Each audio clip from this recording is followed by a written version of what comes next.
porque era assim que eles faziam na festa, no conceito judaico. Tem mais 19 dias aí pela frente, não é isso? Então, se você beber um vinagre hoje, tem 19 dias para vir o bálsamo ainda para curar, né? Carta, a irmã disse é verdade lá atrás.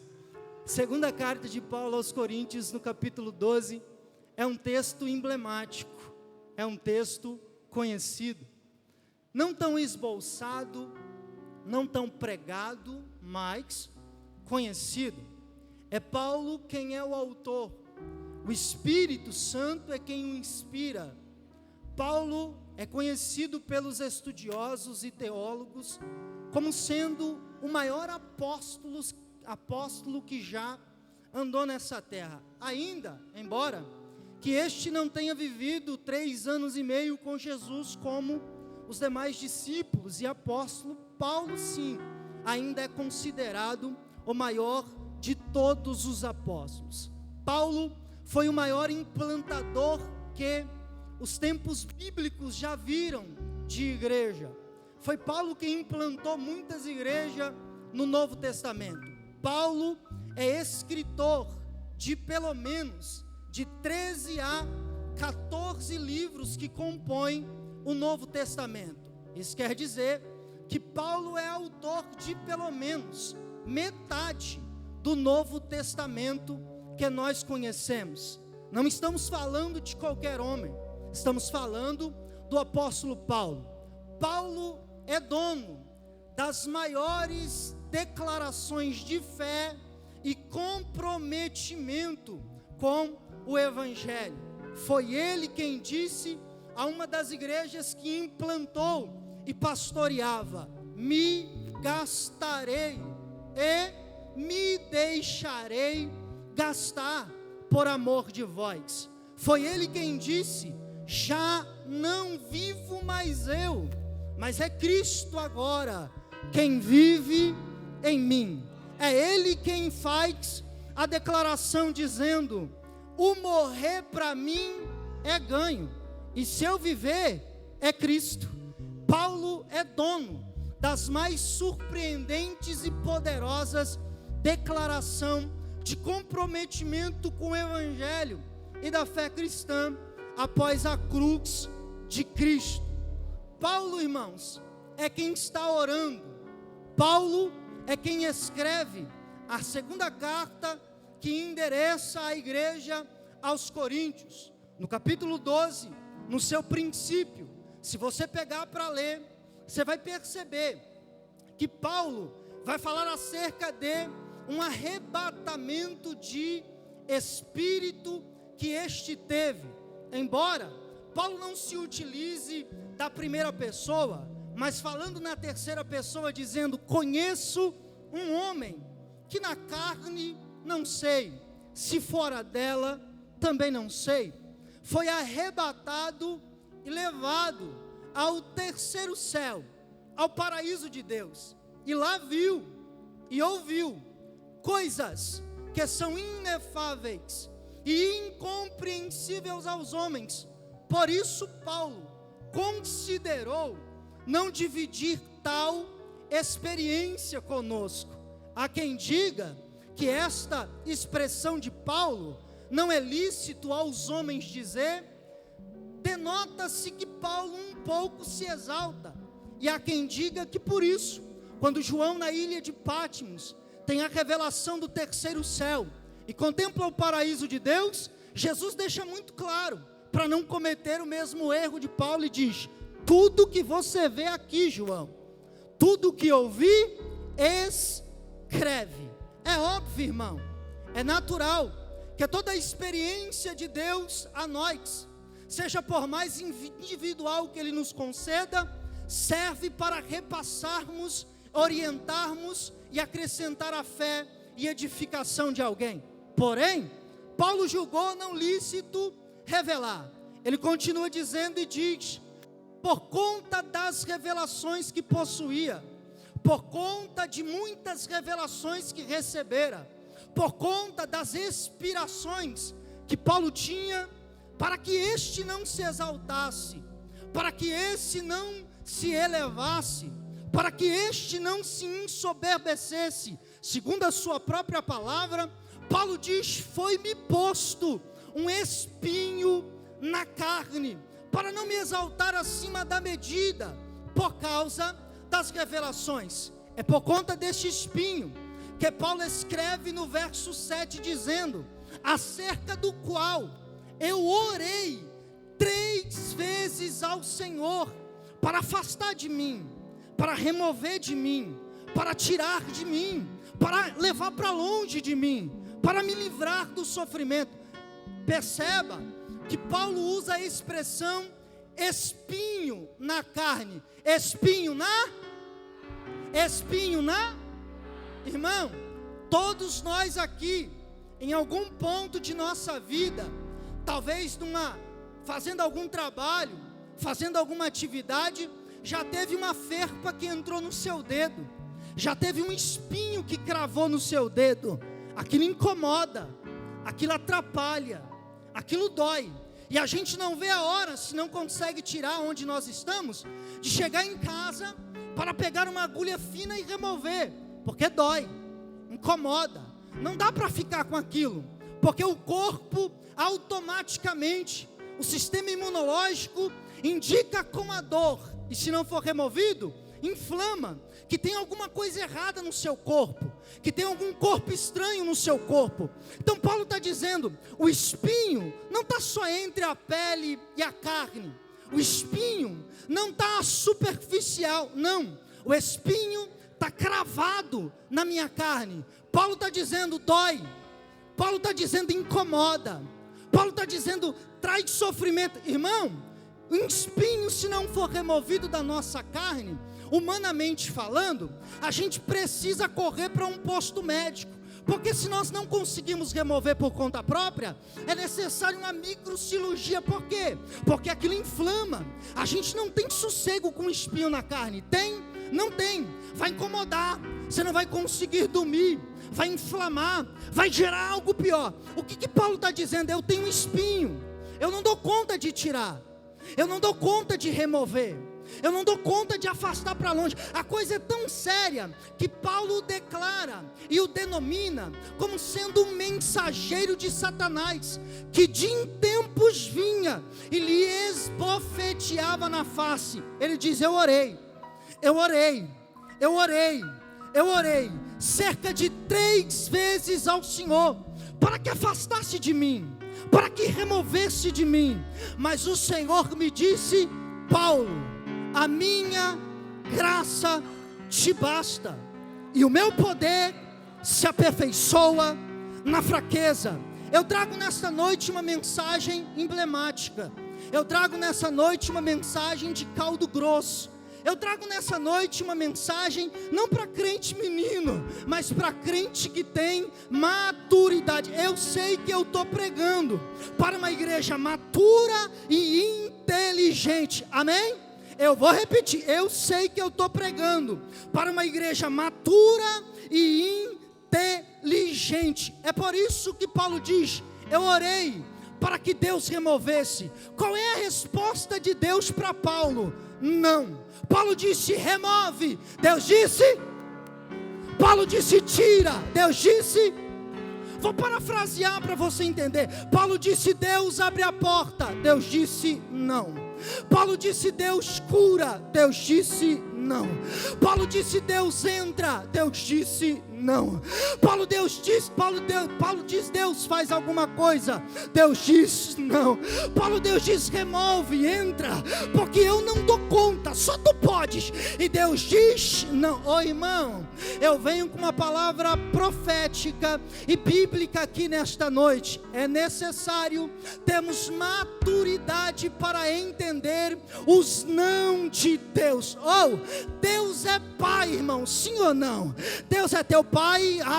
Quem é que tem um filho aqui e sempre diz sim para tudo que o seu filho pede? Irmão, eu amo aquele menino, o nome dele é Arthur, tem 1 ano e 3 3 meses de idade, mais ou menos, 1 ano e 3 meses e alguma coisa, e o que o Arthur mais ouve lá em casa é: não mexe aí, menino, não vai para aí, menino, não faz isso, menino, não toca aí, menino, não mexe com isso, menino, não vai para longe, menino, vem para perto, menino. O que o Arthur mais ouve é: não. A gente está vivendo em um tempo que nós estamos criando uma geração fraca de caráter para ouvir não. Tem gente que não tem maturidade para ouvir não.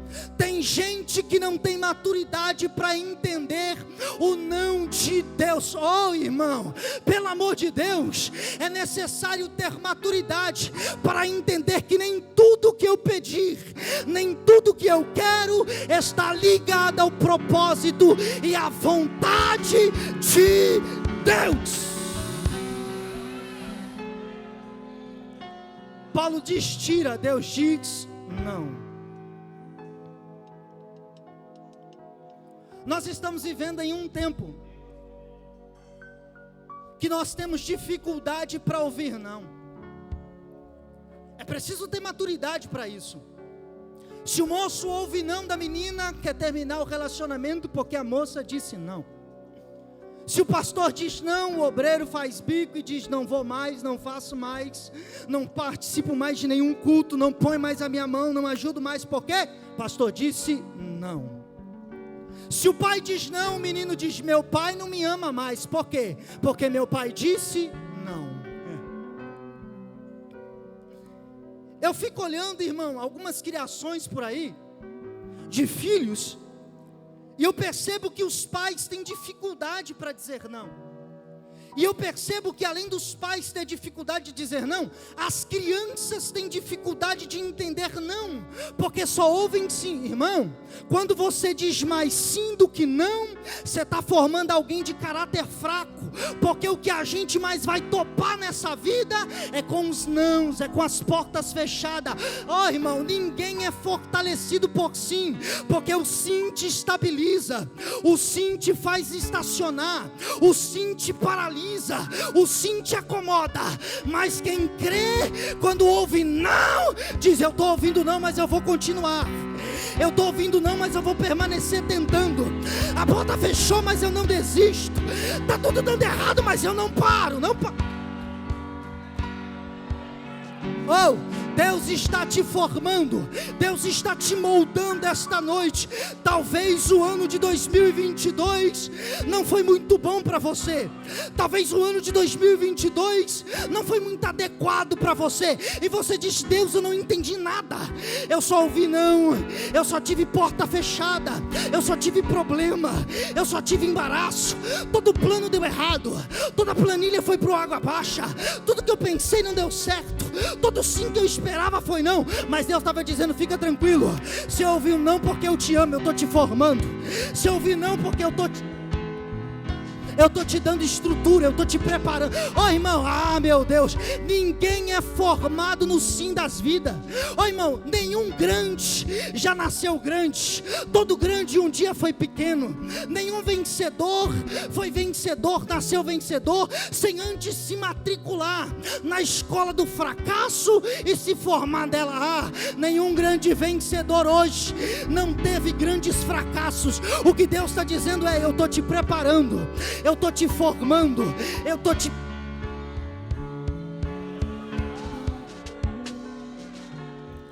Paulo diz cura, Deus diz não.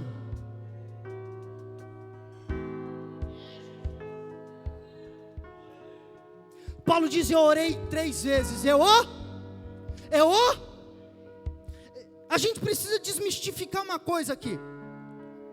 O que a gente precisa desmistificar? Que a oração muda Deus. Ai, ura, sal e joia, urema canto ré. A oração nunca mudou Deus. A oração nunca mudará a vontade de Deus. É por isso que muitas vezes nós oramos, e ao invés de Deus mudar a ambiência pelo qual nós oramos, Deus, ao invés disso, muda o orador.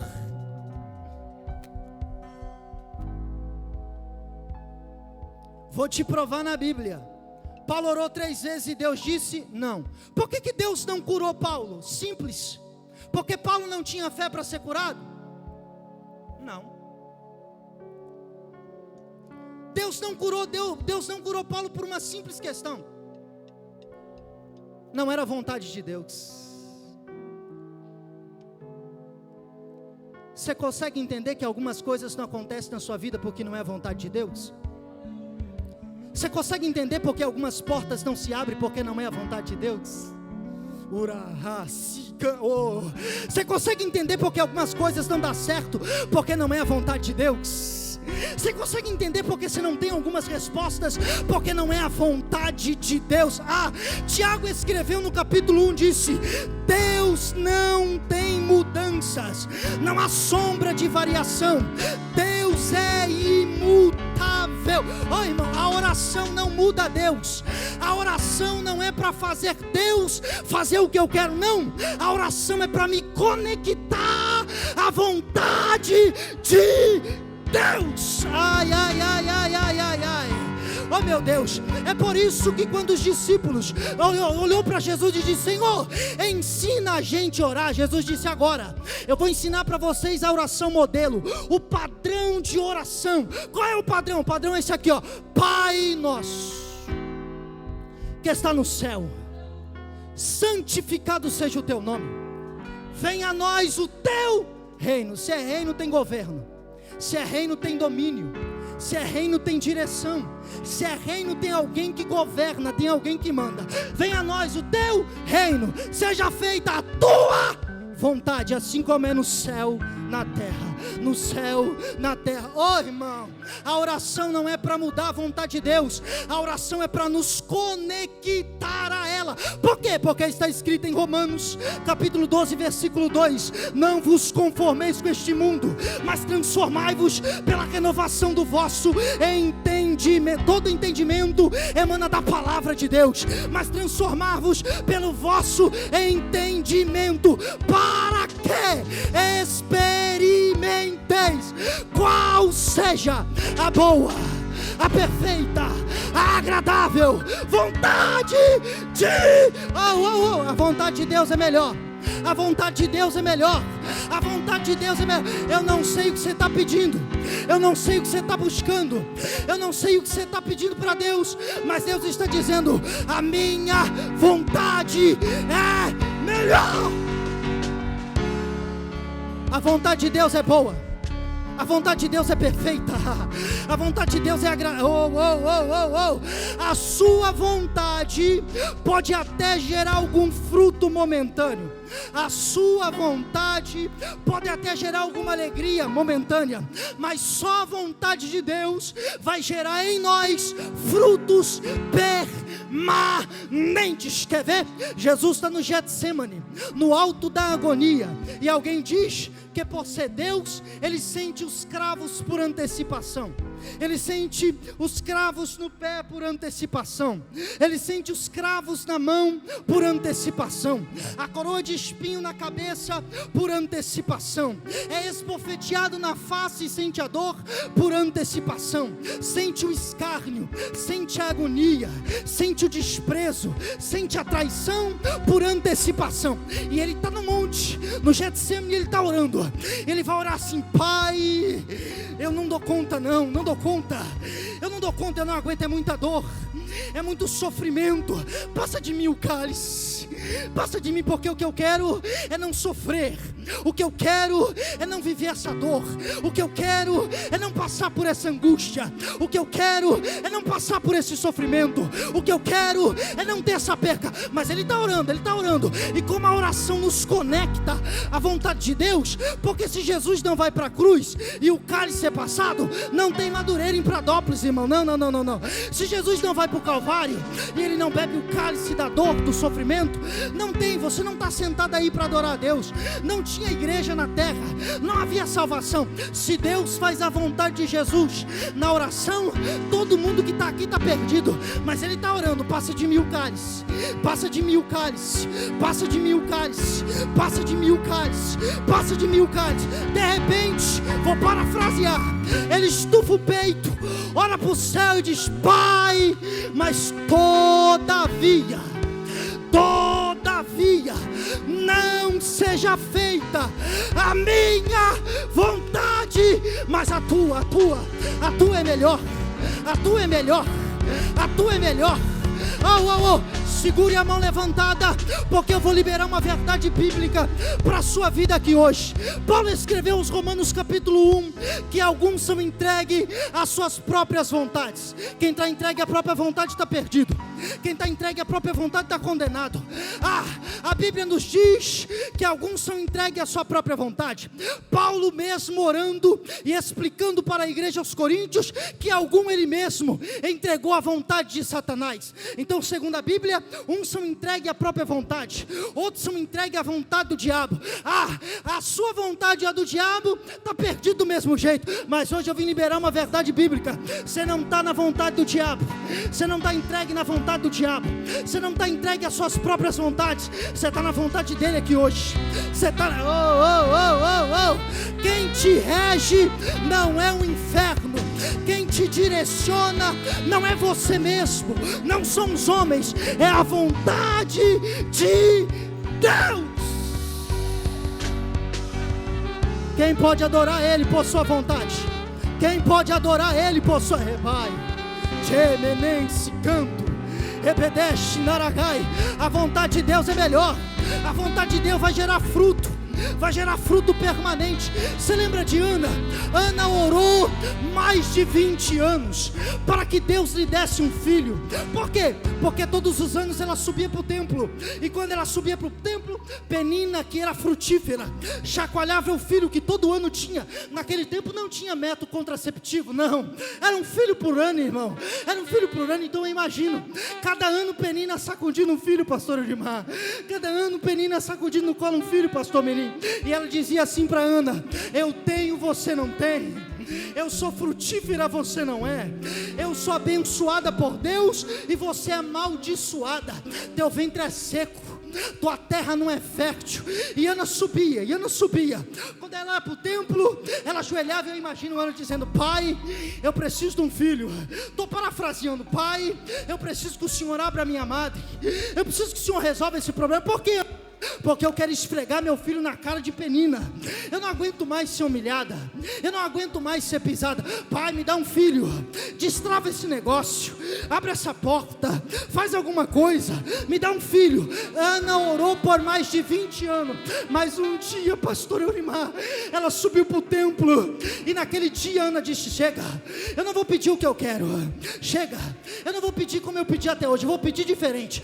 E como você vai pedir, Ana? Eu vou pedir assim: Senhor, me dá um filho, mas não é para mim, não é para mim. Se o Senhor der para mim, eu vou devolver para ti. Se o Senhor me der um, eu vou devolver. A Bíblia diz que Eli disse: vai para casa em paz, porque hoje mesmo Deus te concederá a sua petição.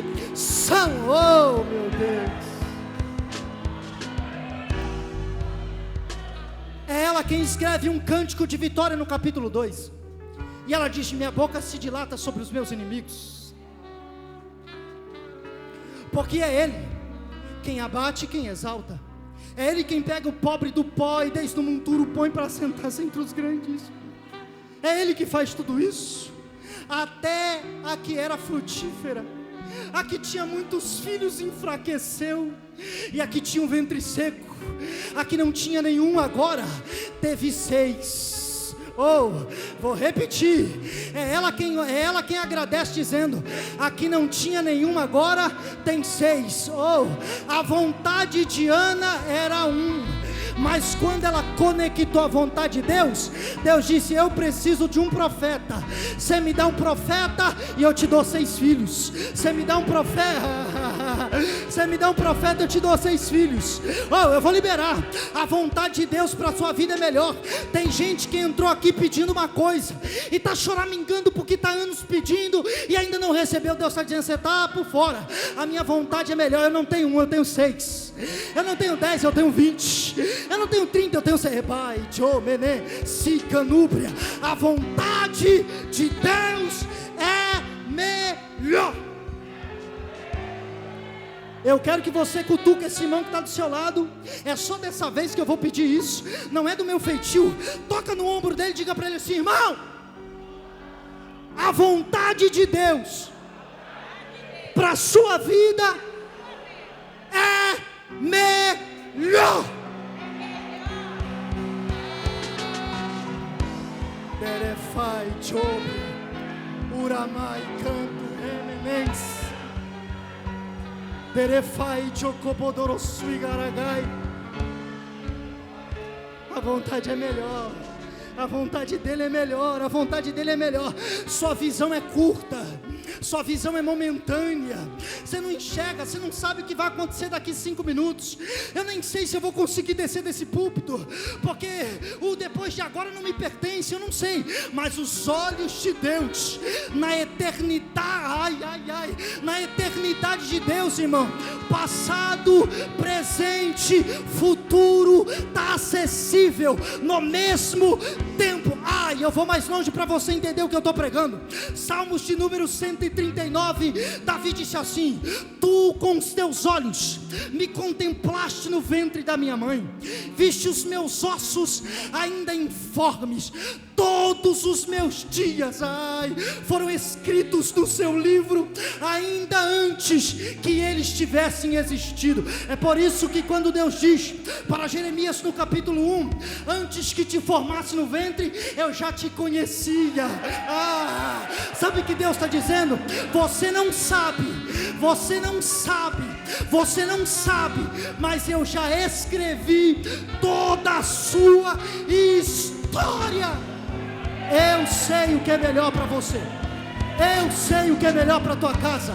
Eu sei o que é melhor para tua família. Eu sei o que é melhor para tuas amizades. Eu sei o que é melhor para o teu ministério. Eu sei o que é melhor.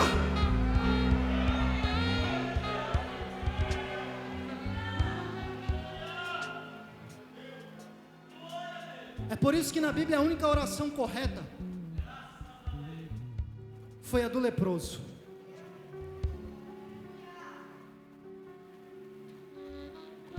Porque ele encontra Jesus saindo da cidade e ele vem correndo. Ele vem correndo e ele se prostra. Só que diferente de todos que pediu o que queria, ele se ajoelhou e disse: Senhor, se tu quiser, eu quero, mas o que importa mesmo é se tu queres. Se tu quiser, pode me limpar hoje. Jesus olhou e disse: eu quero ser limpo agora. Conecte a sua vontade com a vontade de Deus. Conecte a sua família com a vontade de Deus. Conecte o seu ministério com a vontade de Deus. Conecte a sua vida com a vontade de Deus.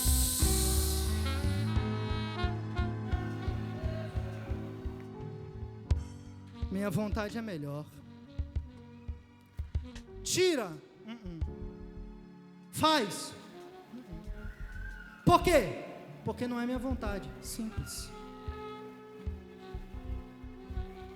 Só que Deus vai dar um consolo para Paulo e é lindo. Porque ele diz assim, eu não vou curar, tá? Porque esse espinho na carne de Paulo aqui é uma discussão teológica até hoje. E de curiosos também. Alguém diz, e a corrente dominante é essa, que esse espinho que Paulo tem aqui é devido a um problema visual. Alguns manuscritos antigos de Paulo, os estudiosos dizem, que era possível observar que as letras de Paulo eram grandes demais. Isso era resultado do problema de visão que ele tinha. É por isso que os estudiosos dizem que na maioria das vezes, não era Paulo quem escrevia. Ele contratava ou pedia alguém para escrever as suas cartas por conta do seu problema visual. Alguns curiosos dizem que esse problema de Paulo não era enfermidade, mas era algum problema carnal, algum tipo de pecado. É muito improvável, ou melhor dizendo, é impossível biblicamente que seja isso. Provavelmente, porque a corrente dominante não se sabe ao certo, não dá para afirmar ao certo, mas a corrente dominante é que possivelmente era uma cegueira, um problema visual.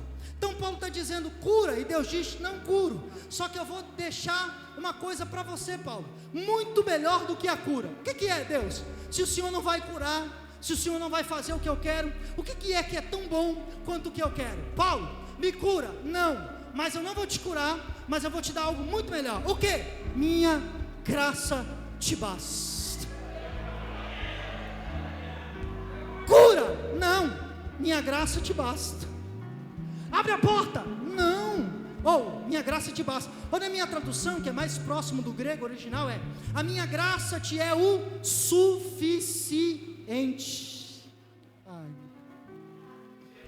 A tradução de graça aqui, mais conhecida para nós, é favor não merecido. Favor não. Ter a graça de Deus sobre a minha vida significa ter um favor que eu não mereço. Ter a graça de Deus sobre a minha vida significa ter em posse algo que eu não fiz nada para que eu pudesse merecer ou receber.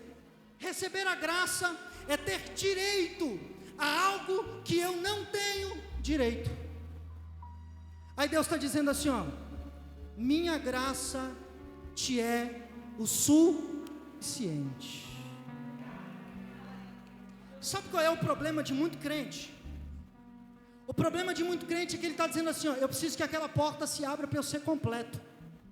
O problema de muito crente é, eu preciso possuir aquilo para eu ser feliz. O problema de muita gente é, eu preciso ter, possuir, adquirir, conquistar para eu ser completo. E Deus está dizendo, você já tem a graça. Minha graça te completa.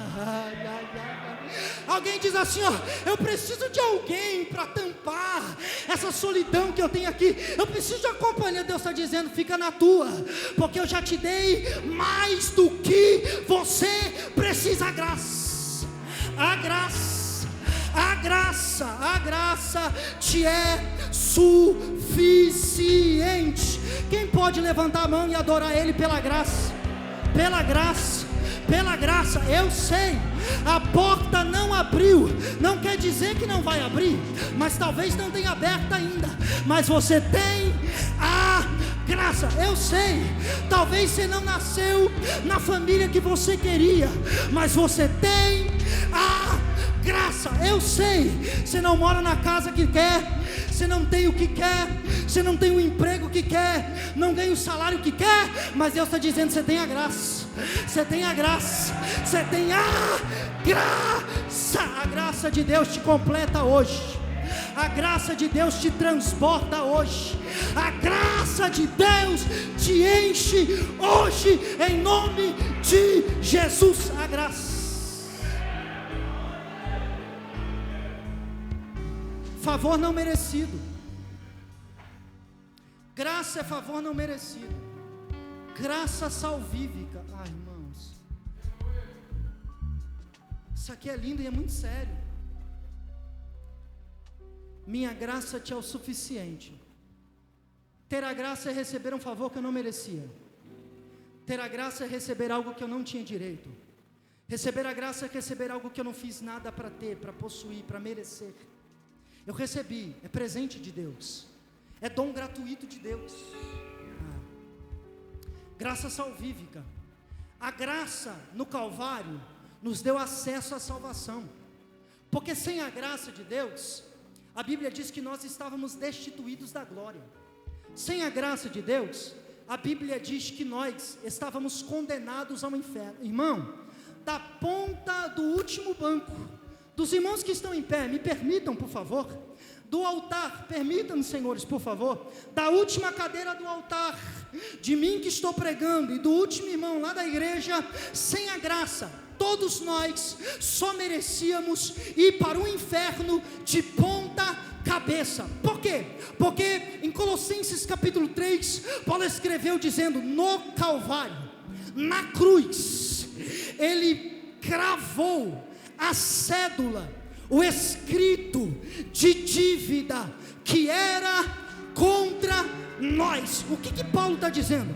Paulo está dizendo que antes da graça, antes da cruz, eu tinha uma dívida. Que dívida é essa? O salário do pecado é o salário do pecado é eu tinha uma dívida impagável.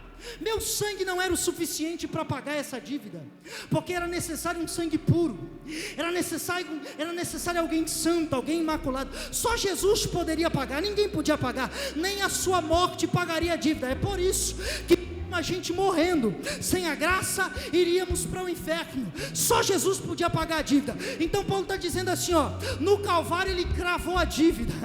No Calvário ele cravou a dívida.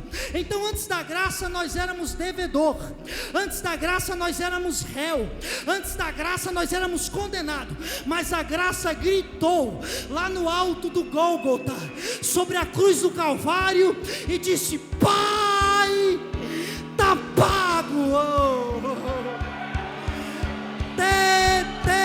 Tetelestai, está pago. Paulo disse, ele cravou a dívida. Jesus está dizendo: Pai, eles não devem mais nada, eu paguei. Isso é graça, isso é graça, isso é... Porque antes da graça você era réu, você era devedor, mas a graça gritou: inocente. A graça gritou: não tem mais dívida.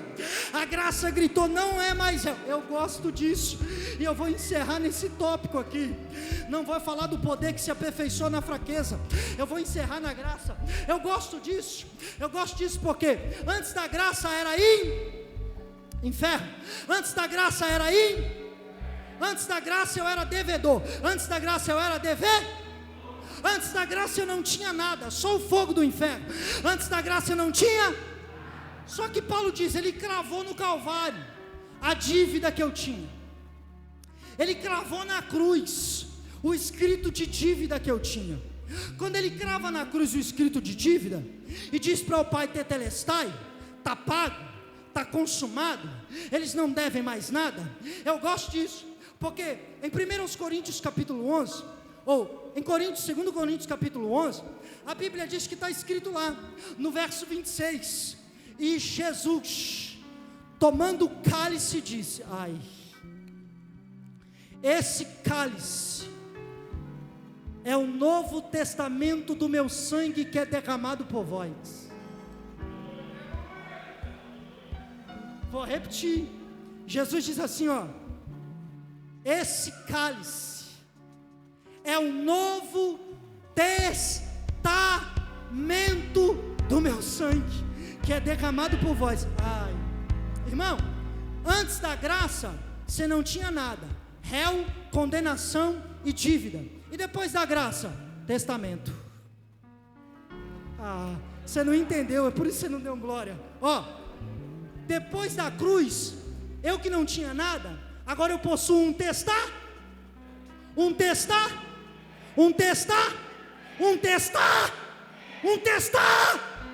Se tem testamento, tem herança. Se tem testamento, tem herança.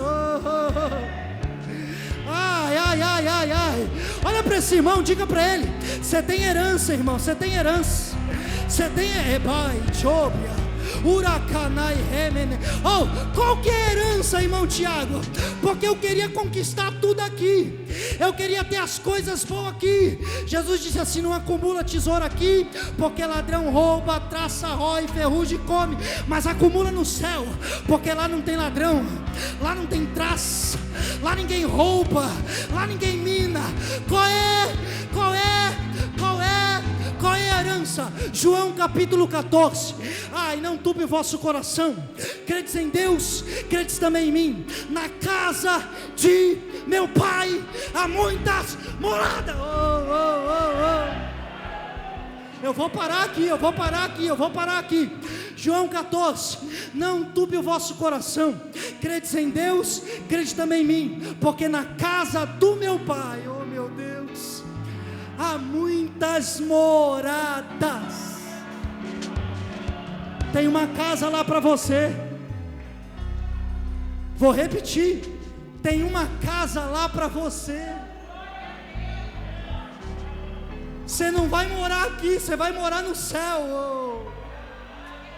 Eu vou repetir, porque se alguém está só com o pé na terra, eu vou te orientar a ligar teu coração e tua mente no céu. Você não vai morar aqui, você vai morar no céu.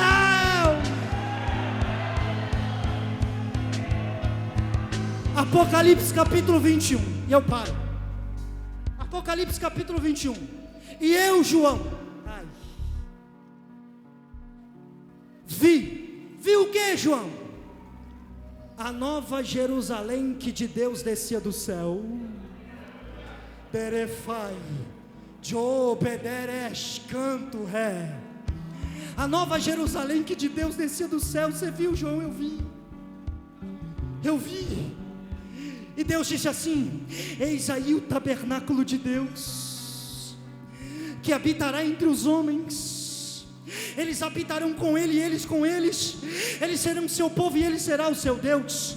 E acontecerá que naqueles dias ele fará novos céus e nova terra, e o próprio Deus enxugará dos seus olhos toda lágrima. Lá não haverá dor. Está na Bíblia, lá não haverá pranto. Está na Bíblia, lá não haverá sofrimento. Lá não haverá clamor. Ele vai enxugar toda lágrima. Ele vai curar todo sofrimento.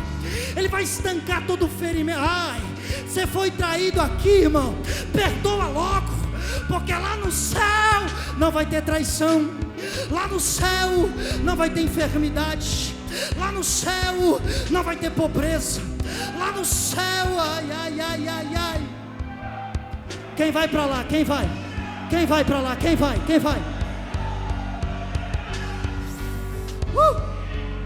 Eu vi a cidade de Deus que descia do céu, ataviada, endereçada como a noiva para o seu esposo. É João quem está dizendo. Eu vi um ser angelical que tinha na sua mão uma vara de ouro de medir, e ele mediu a cidade. Qual é o tamanho, João? Ela media 12 estádios. Ela é quadrada, 12 de comprimento, 12 de largura. E que a altura dela, João? Também é 12 estádios. É 12 de comprimento, 12 de largura e 12 de altura. Eu vi, e ela tinha muros. Qual é o tamanho do muro, João? O tamanho do muro é na medida do anjo, na medida dos homens, 144 côvados. Ou seja, traduzido na nossa medida, a altura do muro é de 72 metros. Do que é feito, João? É de tijolo? Não. Qual é o fundamento? É de concreto, de pedra? Não. Os fundamentos do muro são de pedra preciosa, sardônica, berilo, diamante, esmeralda. E o muro é feito de tijolo de barro? Não. O muro é feito de pedras preciosas. E a cidade, João? Qual é o material que é feito a cidade? Qual é o material que é feito a cidade? É pré-moldada, é com material específico. A tecnologia avançou mais. João diz: não é de tijolo, não é de barro, não é de concreto. Lá não tem areia, lá não tem pedra na fundição. O que tem lá, João? Toda a cidade é de ouro. A rua é de ouro, a praça, oh meu Deus, a rua é de ouro, a praça é de ouro, os muros de pedra preciosa. É tão puro que ela brilha como cristal. Ô João, e o que ilumina a cidade? Na cidade não tem sol, na cidade não tem lua. E como é que é a luz? Tem luz elétrica? Não. Quem ilumina lá, quem clareia lá, é a glória de Deus. Vou repetir. Vou repetir. O que ilumina lá não é sol, não é lua, não é estrela, é a glória de Deus, e o Cordeiro é a sua lâmpada, e os homens que estão nela andarão na sua luz. Quem pode adorar? Quem vai para lá? Quem vai para lá? Quem vai? Quem vai para lá? Quem vai?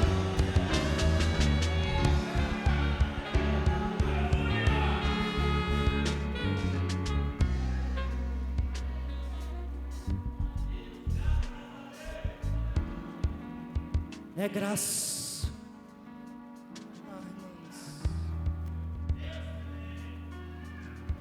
Eu preciso que você faça isso.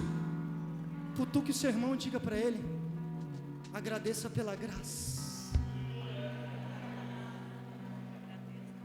Seja grato pela graça. A gente reclama tanto, irmão. A gente reclama tanto do que não tem. Esquece de agradecer o que tem. E esquece de ser grato pela graça. Derefai Jebria. Uramai Jomenensiando, Baruch se canto. Aqui não é tua casa, irmão. Aqui não é tua casa, não. Aqui não é tua casa. Tem uma cidade no céu te esperando.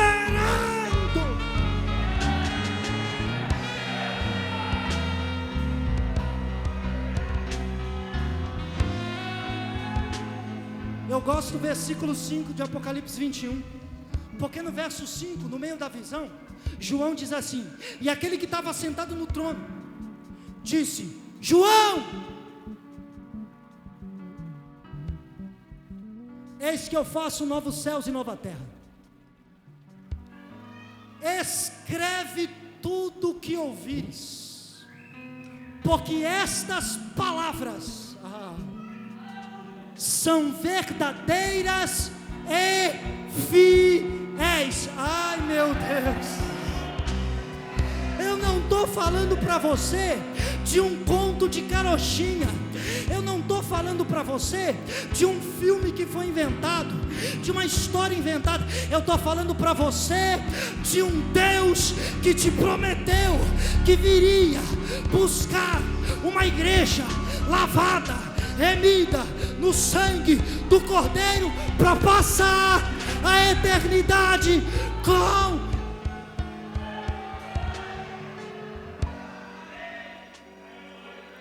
Por isso Jesus diz: e virei outra vez para vos levar, para que onde eu esteja, vós estejais também. Se coloque de pé, por favor.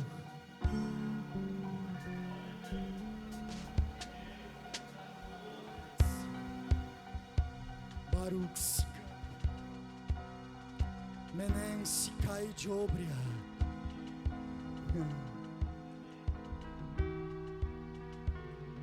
Alguém diz assim: o melhor de Deus está por vir. Eu vou deixar bem claro para você: Deus tem coisas boas para a sua vida. Deus tem coisas boas para a sua família, para o seu ministério, para a sua casa. Deus tem. Só que o melhor de Deus já veio. O nome dele é Jesus Cristo de Nazaré. E ele morreu no Calvário para nos dar direito à salvação. Feche os seus olhos e eu vou orar. Você entendeu a palavra de Deus? Eu sei, irmão, você já foi ministrado por muitas palavras tremendas. Hoje é só o 6º dia, tem mais 19. Vai vir muita coisa boa aí, muita coisa. Mas a coisa que Deus tem, a palavra que Deus tem para nós hoje é essa. Recebe essa palavra, escreve, grava, crava na tábua do seu coração em nome de Jesus. E todas as vezes que o diabo tentar filtrar no seu coração que você não é nada, que você não é ninguém, que você não merece nada, que você não é digno de nada, diz para ele: eu não sou nada mesmo, eu não mereço nada mesmo, mas mesmo sem ser, sem merecer, a graça já me deu tudo.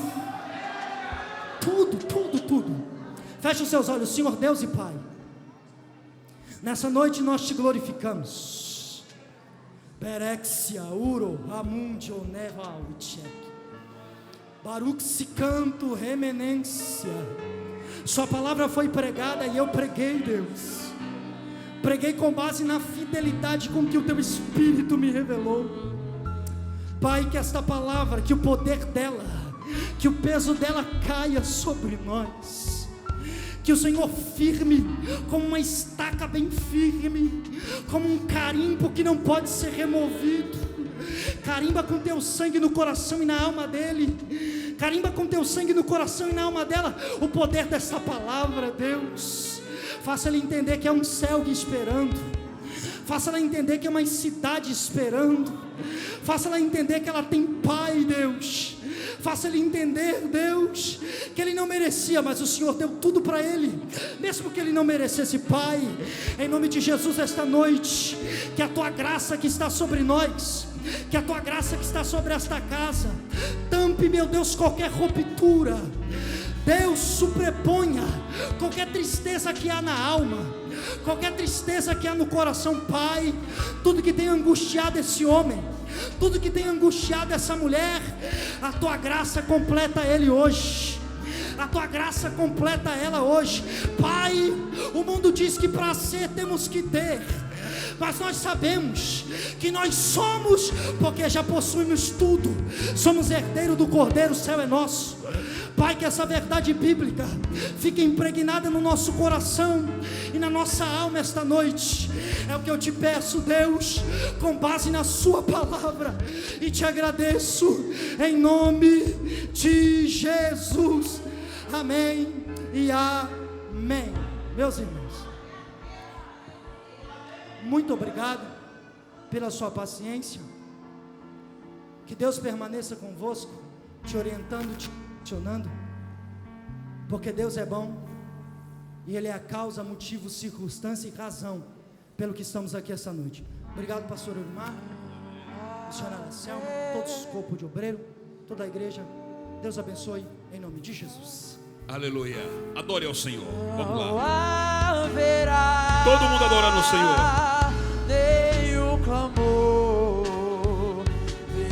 Não saia sem a bênção apostólica.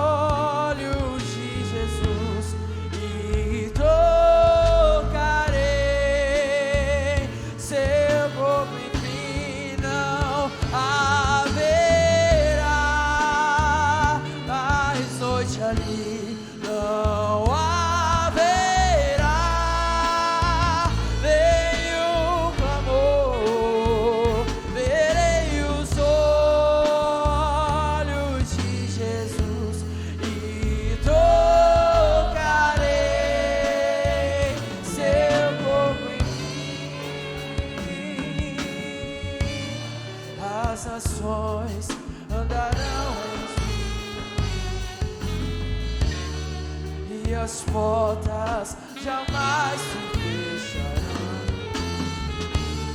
A cidade é de ouro puro, de jasper é seu muro. Além do rio azul, morte, choro, tristeza e dor. Nunca mais, nunca mais. Morte, choro, tristeza e dor. Nunca mais, nunca mais, nunca mais. Morte, choro, tristeza e dor. Nunca mais.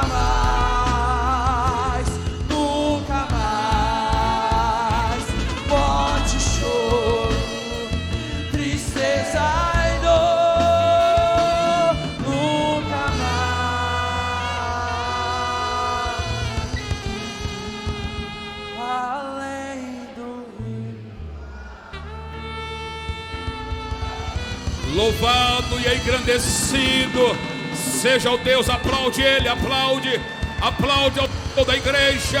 A Ele toda a honra, a Ele toda a glória. Deixa eu perguntar, tem alguém em nosso meio que Deus falou ao seu coração e você disse: hoje eu preciso fazer uma aliança com Deus, hoje eu preciso reconciliar. Eu parei, eu estacionei eu desanimei, eu fracassei, fiquei fraco, e agora eu quero começar tudo de novo, quero reconciliar, quero aceitar Jesus de novo. Aonde está a pessoa que quer reconciliar com Jesus hoje? Aonde está a pessoa que veio aqui hoje e quer aceitar a Cristo como seu Salvador? Saia do seu lugar, vem aqui, o Senhor está te dando uma oportunidade.